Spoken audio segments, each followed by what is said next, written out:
Buenas noches. It's a great pleasure to be here into this historical place when I was listening to the history of this church. Definitely, we are sitting in a very historical place.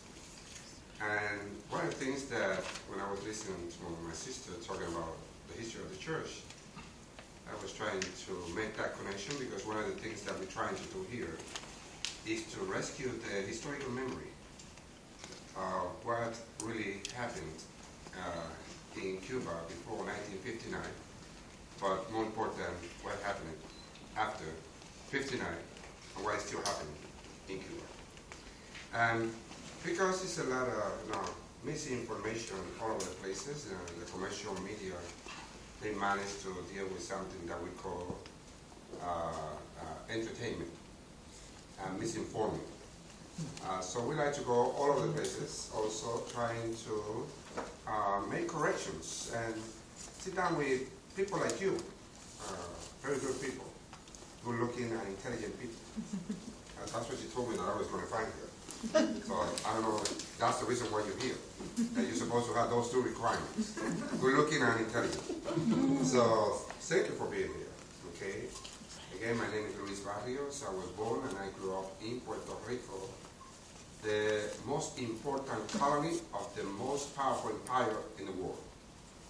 And we're still struggling for gaining our independence. So I hope to be back one of these days so we can talk about that particular issue. Today we're going to talk about Cuba, but I always like to make that political statement.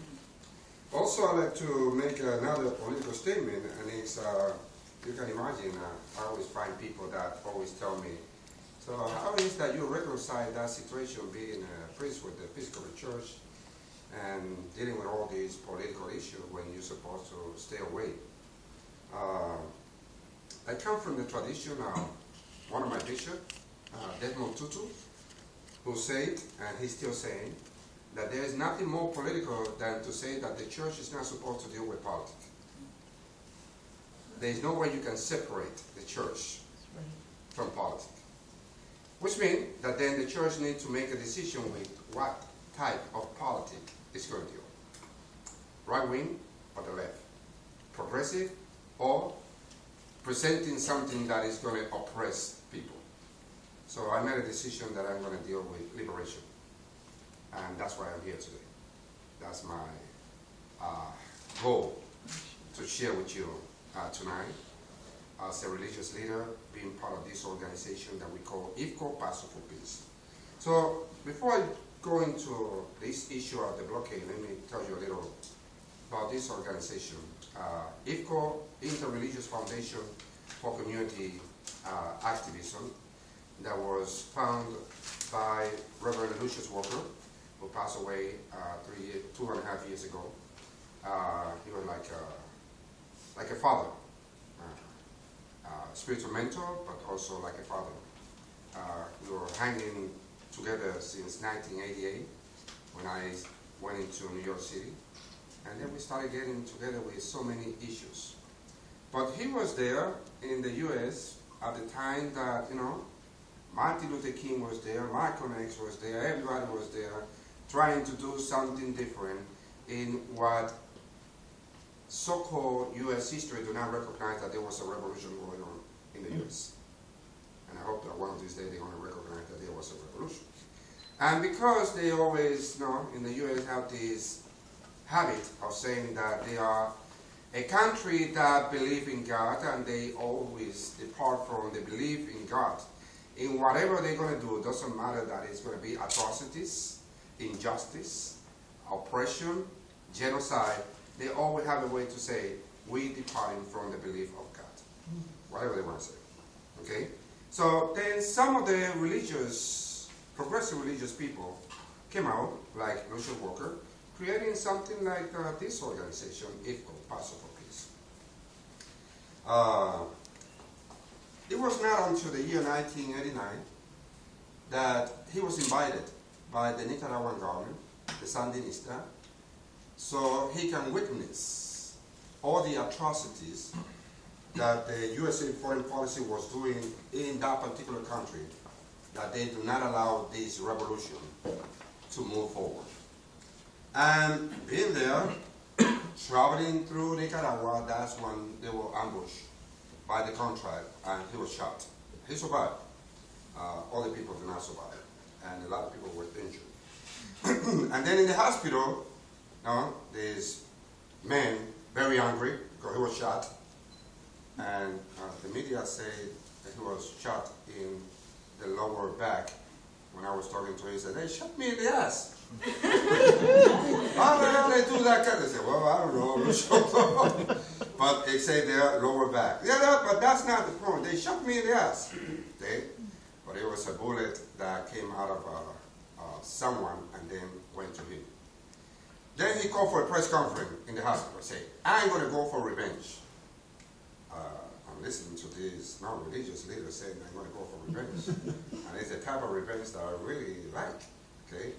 So they were asking him, "So what type of revenge you going to go?" He said, "I'm going to create a project by the name of Paso for Peace, so we can go all over the places denouncing USA foreign policy." That's it. That's my revenge. That's a good revenge. But then there was a very, physically small guy there in that delegation by the name of Raúl Suárez, Reverend Raúl Suárez. He's like this incredible big person with that small body, okay?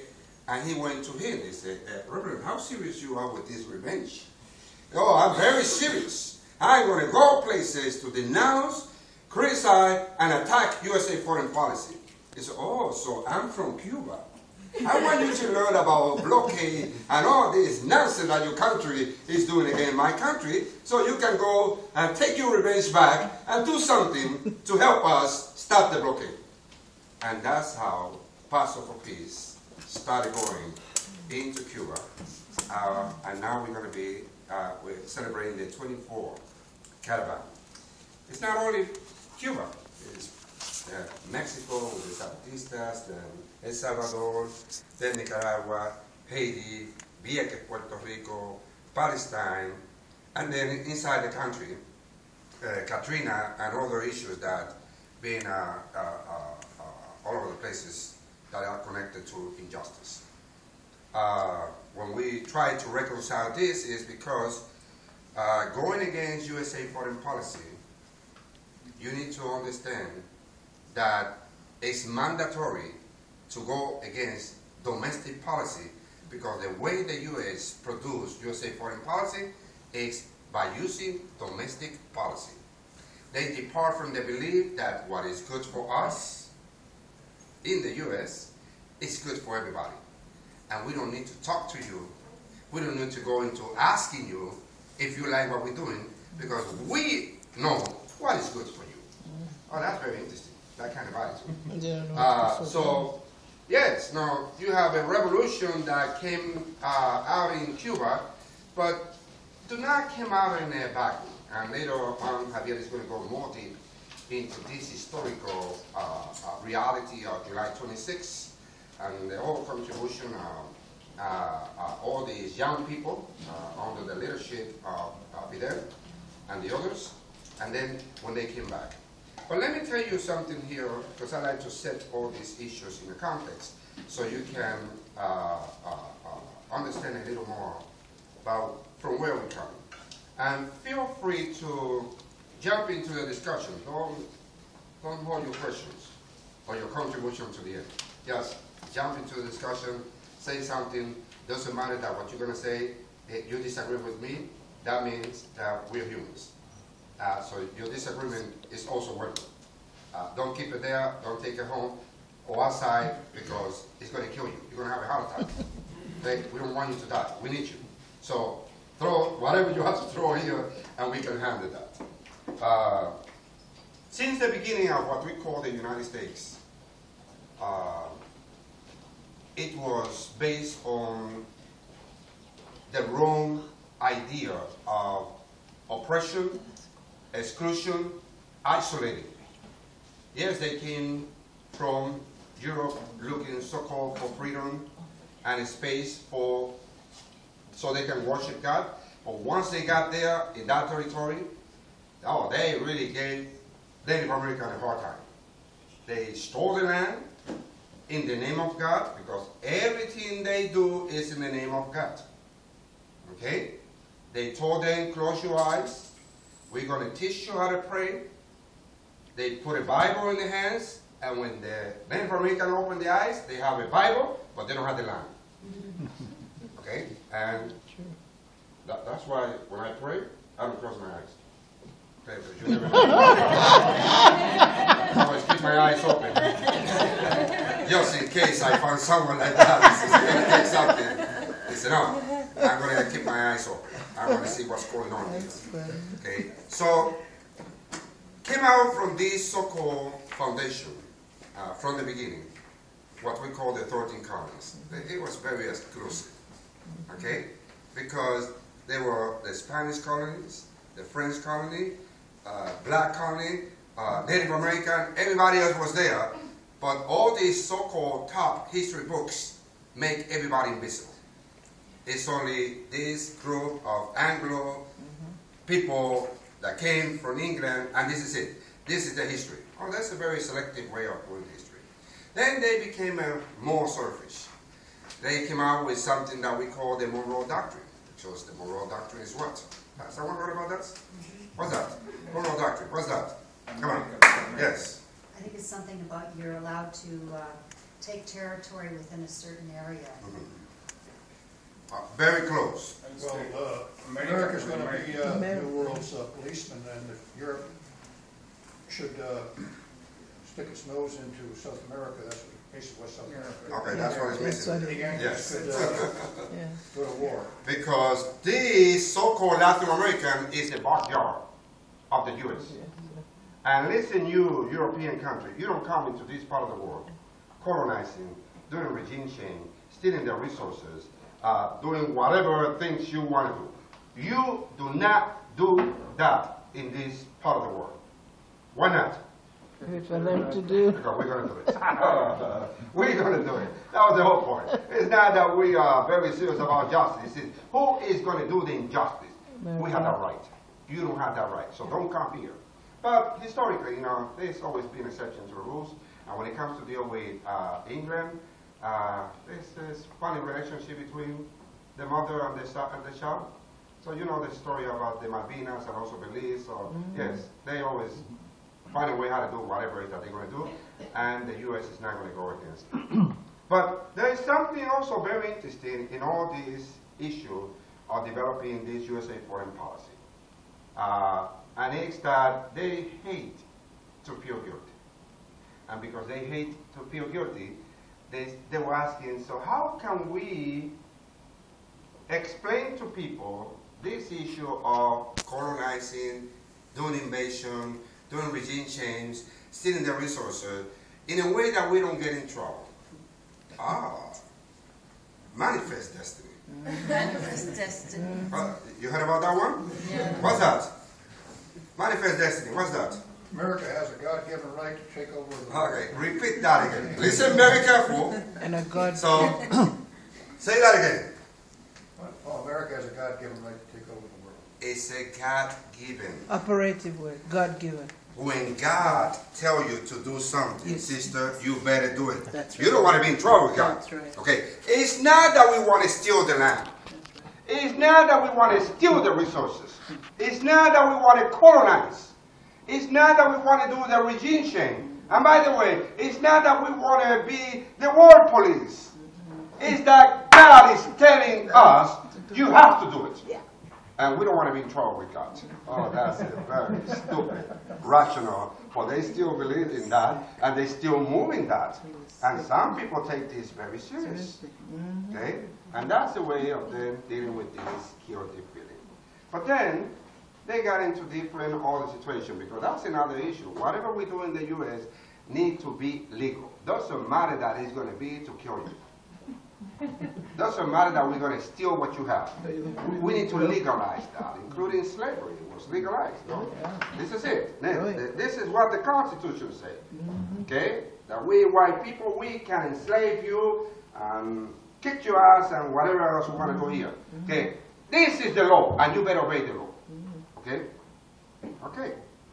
So they went into saying, all these islands that we have here, after the Spanish-U.S. war, what are we going to do with them? So they said, let's put it under the Department of the Insular Cases.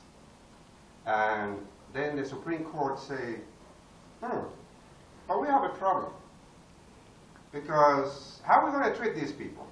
They are USA citizens or they're not USA citizens?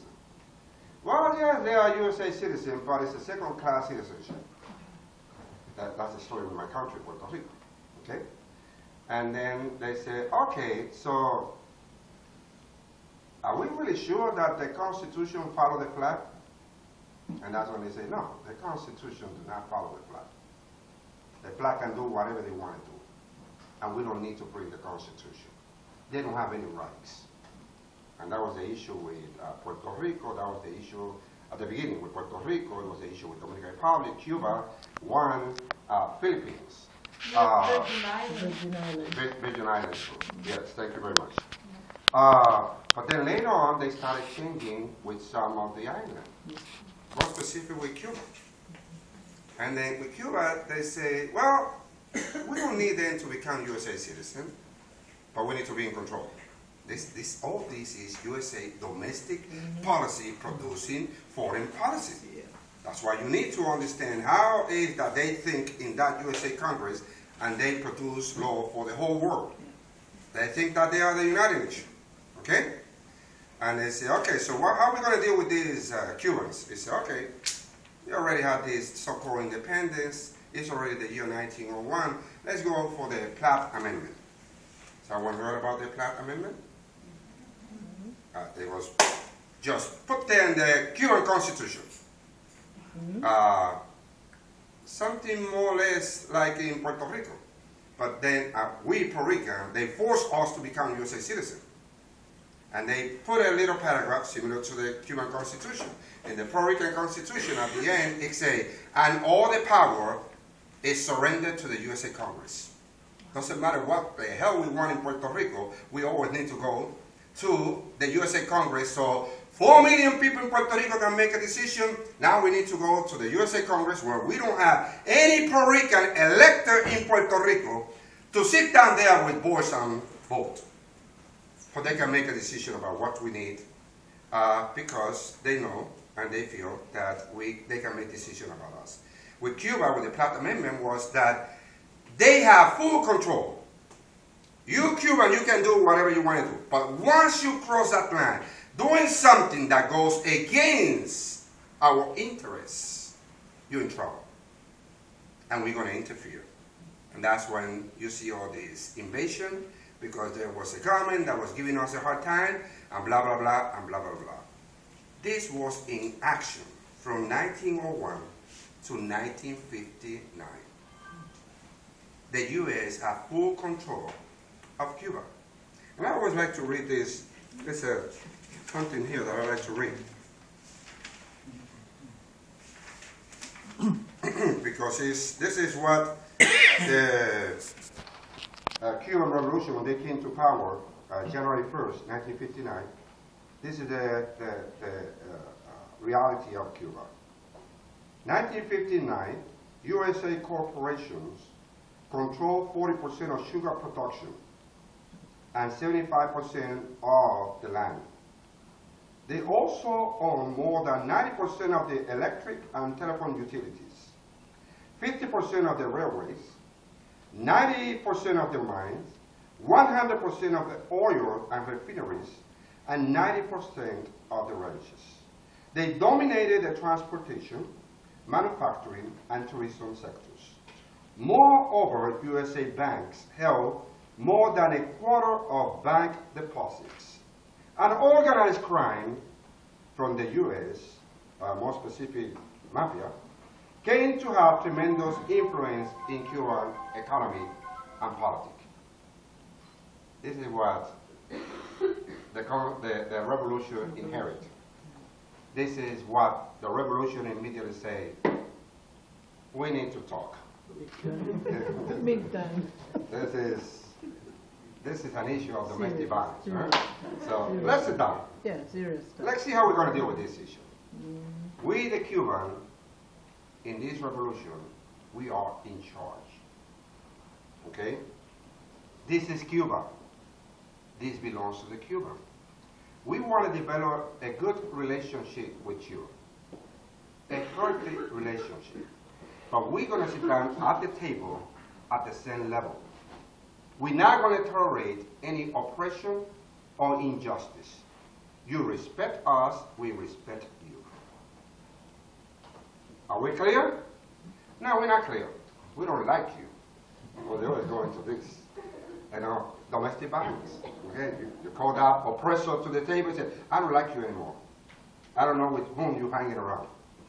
Okay, you're not the same person. Okay, Cubans say, well, this is it. You accept it or get the hell out of here. Okay? Oh, man. They started doing all kinds of things. First, let's go to Bay of Peace. Immediately, with all those people that came from Batista government, all those military, going back with the CIA's, trained, arms, weapons, money, everything. But, my friend, they commit the most serious mistake, which is what? You never underestimate people's capacity to fight back. That was a very stupid mistake. They still committed the same mistake, okay? They went into Vietnam, they committed the same mistake. They went into Chile, they went into Iraq, Afghanistan. They still committing the same stupid mistake because son tercos. They do not learn from the past experiences. What you're supposed to learn. Amen? Amen. Amen? Amen. I like the congregation. This is a good congregation. You can preach here. Okay? So, after Bear Pig, that is still in USA history, the first open defeat in this continent to the most powerful country in the world, but that's small island. Why? You can have the weapons. Okay? You can have the weapons. But never there to underestimate people fighting back. That was your mistake. And like we say, in a very theological way, they kick the ass. Yeah. Okay? Get out. But they do not give up. Oh, this is what is very interesting with these people. Okay? They say, let's go for Operation Mongoose, the Cuban Special Project. What's that? Under the table, all kind of terrorist action against the government. We need to bring this government down because there is not enough support from people inside Cuba, so they start doing all kind of crazy things to make people feel uncomfortable so they can go and get rid of the government. That's the whole point. It was not successful. Again, they commit the same mistake. And then they say, let's go for a blockade. Okay? A blockade. Not an embargo. Embargo means when bilateral, the two countries go into a decision, you don't talk to me, I don't talk to you. You don't do business with me, I don't do business with you. Okay? A blockade is a unilateral decision because Cuba never wanted to stop a good relationship with the U.S. Listen what I say, a good relationship, not an oppressive relationship with the U.S. Okay? But the U.S. government was in this attitude, you do things the way we want it, or we declare the war. Which is a Cold War, okay? Under the table, which is more difficult to identify. And what was the purpose of that blockade? It was very clear. They sit down and they said, there is not inside Cuba enough people against the government. I don't know what the hell is going on with these Cubans that they like our government. So we need to do something from the outside. That's going to be the blockade. We're going to strangle. We're going to squeeze people so they feel very uncomfortable. And then they go into doing something against the government. They're going to get rid of the government. That was the philosophical idea behind the blockade. That is economic blockade, political blockade, cultural blockade, spiritual blockade, and it's still today the longest blockade in world history. When the United Nations has been saying, I don't know how many years, not only is immoral, it's illegal. And there's only two countries saying the blockade is going to stay. Israel and the US. I don't know. They need to go together. One country. Yes. But it's only one country. Yes, one country. The other is, I like when they call the state of Israel. Because it's one of the states of the United States. That's the whole point. You don't want to know how many billions of dollars we put. Israel is what they are just because the U.S. is putting everything there. Yeah. Nothing else. Okay? Because they want a presence, military presence there in the Middle East. Nothing else. Sooner or later they're going to pay the consequences. Okay? And I feel very sorry about that because this is bullshit. Is government similar to the U.S. It's the government, and most of the people have no idea what's going on, and that's why we like to do this kind of gathering. So we are in the business of raising consciousness. Okay, but going back to this issue of the blockade, so it's still there, but some people are making money about this blockade. After the revolution in 1959, Cuba got very close with the Soviet Union, and we know that. So the dependency was not calculated the way it was supposed to be, just in case of an emergency, something happened. Okay, it was from 1901 to 1959, it was with the U.S., and now the U.S. was not there. But then from 59 to the 1990, it was also another situation going on here with the Soviets. So when the Soviet Union collapsed, experts, all the experts, including the Chicago experts, you know, they are those Chicago boys, they call it. They know everything, supposedly, okay? Everybody gave 6 months. 6 months, no more than that, the government is going to collapse. And I always remember that speech when Fidel Castro was asking people, okay, this is it, we give up or we continue? People said, we're going to continue. And this is the special period, este periodo especial, where the Cuban Revolution demonstrated to the whole world that it's possible to perform miracles. They started reinventing themselves every day until this year. You go to Cuba last month and you go back this month, a lot of things are different. This is, they constantly reinventing, but it's not the government, it's the people. That's why it's still there. That's why then the USA government is still doing all kind of crazy things from the outside, because you're not going to do it from the inside. Okay? So that special period, 6 months passed, the government is still there. The USA government is very concerned. Hey, already passed 1 year. And they're still there. They're still alive. What's going on with these Cubans? No, there's always something special with these Cubans. I don't know what they eat, something, no.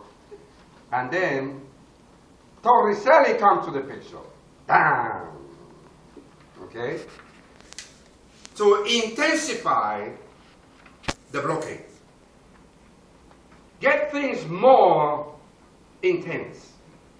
To oppress more the Cuban people. Regarding traveling, sending money, and all kind of things. You need to isolate the Cuban experience. And this is it. Okay. Directly from the USA Congress, that is a violation of country sovereignty. It was not good. Yeah, the Cuban can feel the impact. But 4 years later, they're still there. And that's when then 1996, the other one was 1992, Torricelli. 1996, then the Humberto come into the picture to intensify the blockade. Saying, okay, Torricelli is okay, it's good. We're going to target the Cuban community and all those people who want to do business with Cuba, including Paso for Peace and all those, okay. Now we're going to target. Listen very careful. This is the USA Congress making decision to other countries. Listen, everybody there, outside there. If you do business with Cuba, you're going to be in trouble with us. So this is it. Okay? Including things like any ship that go inside Cuba for whatever reason. Okay? You're not coming into USA territory or our friends' territory. We're going to penalize you so you don't do business. We got into a situation in one occasion that we were going to bring some computer from Germany. That was in the 1998. And then someone became aware that those computers have a ship that was produced in Texas, US. Oh, immediately, Humberto applied to that. You can't send those computers. This is the US telling Germany. You can't send those computers to Cuba, or you're going to be in trouble with us. You see, they intensified that blockade. Then you say, why they get so rigid with this? Yes, they trying to make Cubans feel very uncomfortable so they can get rid of the government. But that's not being effective. It's not being effective. Because Cubans always come out with the same question. When those people in Miami tell them, this is what we're going to give you, is you get rid of the government. Are you going to give us all that? Yes, he said. Can we get that without losing what we have? That's right. No, you have to lose what you got. We don't want it. That's right. We don't want it. Yeah. And that's been the dilemma. But there is also something very important to notice. This is a people's revolution that they need to isolate.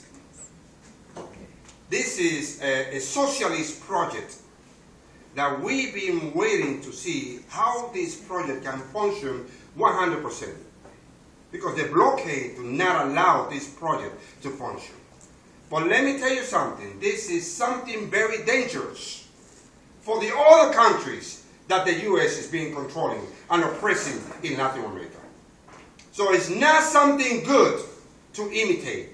So this is where the panic comes into the picture. And because the panic is there, then they say, isolate the experience. Do not let the other countries see this. And that's why then, in our particular group, we say, we're going to Cuba. And we're going to bring people to Cuba. And like last year, one of the top officers in the border was telling me, well, out of the book, no, let me tell you, no. The biggest issue is that every single person that you bring to Cuba is coming back and becomes some kind of media, propaganda, telling people, oh, it's not what they told me in the U.S. This is what's going on in Cuba, and this is the reason why you need to go to Cuba. Okay? So then they need to stop this. And that's why when we go there, then they come back say, okay, it's 5 years prison and $250,000 fine because you're doing business with the enemy. But then they find people like us that in a religious language, we tell them, we don't give a damn shit. You want to arrest me? Arrest me. You want to send me to prison? Send me to prison. We coming back to Cuba. That's it. Yes. And sometimes, like another top officer there in the border says, hey, Father, we're trying to help you. So, no, it's a lot of people. No, you're coming back with 125 people. It's going to take a lot of time because they have to interview everybody. So we don't say nothing. We say, I'm going to give you my name and my address. Send me whatever information you want to send me by mail. I'm not giving you any information. But it doesn't matter, they have to read all the questions. I said, I'm not going to answer that one. And what about it? I'm not going to answer that one. And what? No, I'm not going to answer that one. Okay?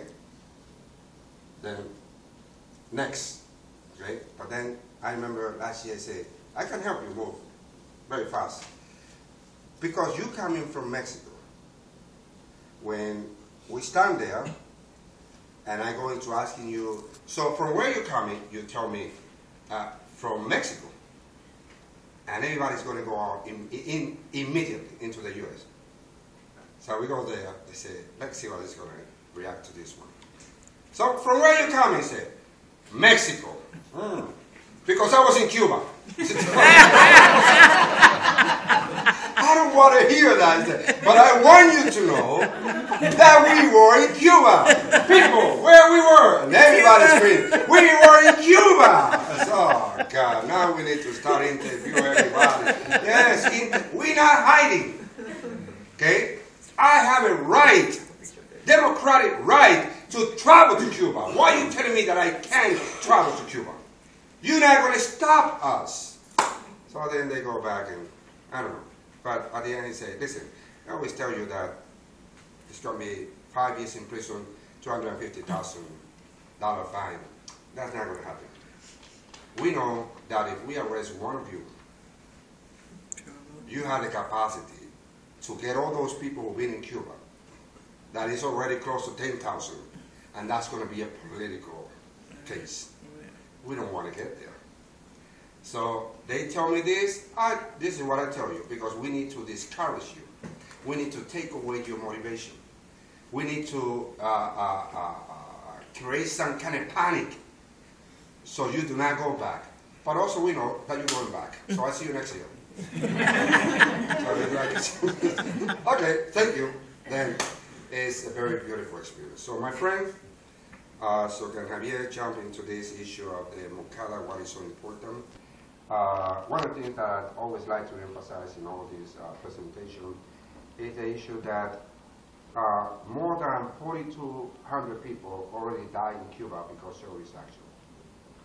And it's like these numbers are not really important. And then we go all over the places saying, I'm complaining because close to 3,000 people died in the Twin Towers because terrorist action. But where are we going to get these 4,200 people? They're not important. They're not people. Okay? So some people can commit terrorist action and some people can't. What kind of double standard is this? So this is the reason why, in order to become aware of this terrorist action, the Cuban government filtrated the Cuban Five into all these organizations. And I always like to emphasize these are well-trained men. Well-trained. They were sitting next to Orlando Bosch, next to Luis Posada Carriles, next to all these terrorists. They had the opportunity to kill all of them and find a solution to the problem. But this is not your mission. Your mission is to get information, nothing else, okay? And this was one of the biggest issues in court, because people don't need to be stupid. They were aware, so why they were there, and with all this training that they had, why they don't get rid of all these people? That was not the point, okay? This is not a revolution to produce hate. This is a revolution that produces hope, love. This is the biggest inspiration. That's why when Che Guevara was saying that the biggest inspiration virtue of a revolutionary is what? Love for people. Listen to that. Love for people. This is not about killing people. Okay? And that's also the inspiration that we have, and that was one of the 2 years ago T-shirt. We went there to that border with a T-shirt that say, "Love is my license." Because they always ask you, so where's your license? Oh, love is my license. I'm going to Cuba. because I love those people love me, and they're making a great contribution in my life. And then the other issue that I like to emphasize is the issue of the medical school. Right now we have more than 130 students. White students, black students, Latino students, male, female, but poor working class students. One Canadian. One Canadian. Oh, yes, because, well, they're all over the places, from all over the places, more than 20,000. But